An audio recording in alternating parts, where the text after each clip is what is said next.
Hello again, and here we have the mechanism for problem 6.50 out of your book, and it's the bromination of the alkene, and they use NBS because NBS is just a way to form Br2 in the reaction at a low concentration.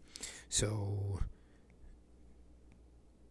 in the reaction, we first need to draw the initiation step, and we can just have that with the bromine splitting apart to form two equivalents of bromine free radical. Then we need to draw the propagation steps, and the first propagation step is going to be the bromine free radical reacting with the allylic hydrogen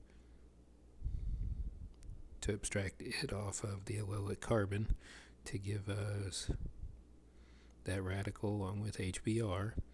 And then that radical we can draw a resonance structure for, where we can move it to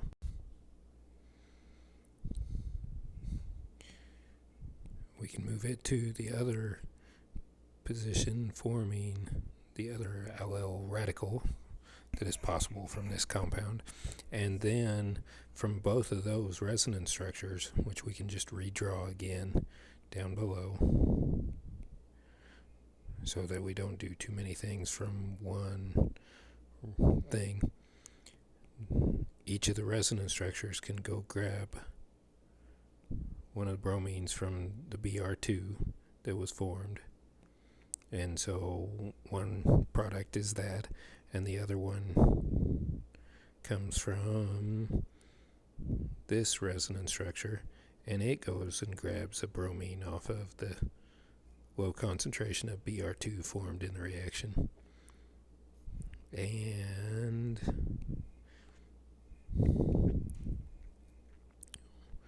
we get the bromine on the tertiary carbon.